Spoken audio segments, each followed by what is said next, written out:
आज हम करेंगे article 21A of the constitution of India. So it introduced in the constitution bye 86th amendment in 2002, but it came into existence or it came into effect from 1 April 2010. ठीक है. तो अब ये introduce क्यों किया गया था at the time of making of the constitution. तो framers of the constitution viewing the importance of education made it a directive principle of state policy. तो शुरू में initially it was a directive principle under article 45 which says that it's a state duty to provide free and compulsory education to children until 14 years. तो अब यहाँ पे शुरू में क्या था जब इसको डायरेक्टिव प्रिंसिपल, तो इनिशियल स्टेज तो नहीं लेकिन टिल 14 ईयर्स ऑफ एज तक इन्होंने फ्री एंड कंपलसरी एजुकेशन दी.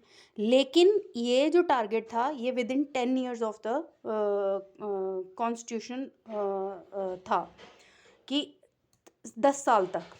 तो ऑब्जेक्ट क्या था? To abolish illiteracy. Framers were of the view that in light of financial condition at the time of the independence of our country,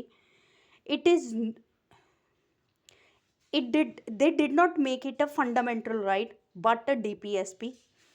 इसका reason main ये था कि अगर ये फंडामेंटल राइट होता उस टाइम पे तो इसको थ्रू रिट क्लेम कर सकते थे या इन्फोर्स करवा सकते थे if the state fails to provide this. तो इन्होंने इसको directive principle of state policy की कैटेगरी में रखा, ना कि पार्ट थर्ड में.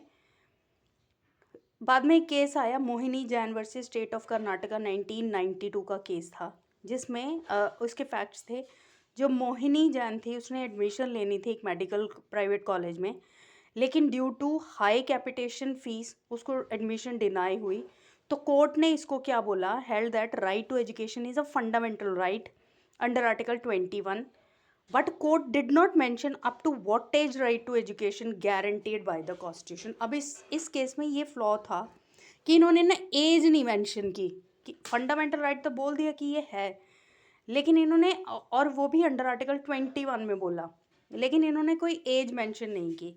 फिर एक केस आया Unni Krishnan versus state of Andhra Pradesh 1993 का केस था ये, जिसमें कोर्ट ने स्पेसिफिकली हेल्ड किया कि right to education of child of 6 to 14 years is a fundamental right.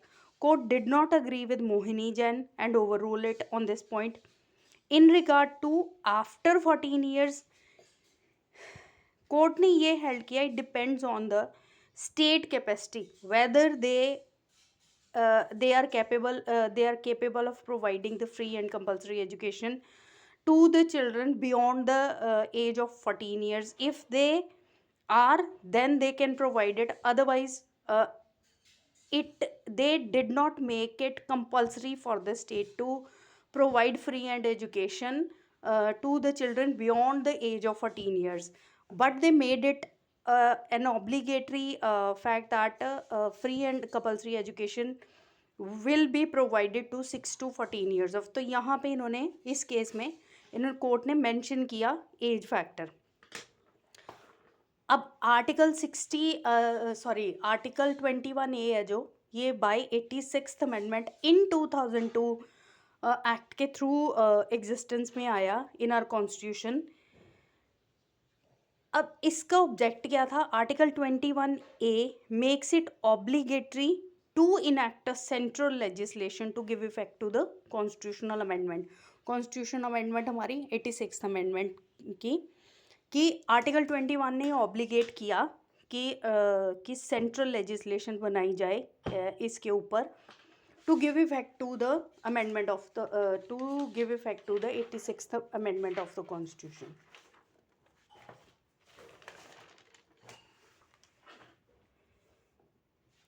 अब through legislation aggrieved can enforce fundamental right through writ in high court और supreme court. Parliament obliging 86th Amendment 2002 passed a Right to Compulsory Education Act existence में आया in 2009. which provide the state and central government to ensure free education to child of age from 6 to 14 years। अब इस act के under ये enforcement इस act के under हुई 86th amendment की। एक केस है Pramati educational and cultural trust versus union of India 2014 supreme court. इसमें कोर्ट ने हेल्ड किया clause 5 of article 15 and 21A held constitutionally valid and it did not violate basic structure of the Constitution of India. That's it.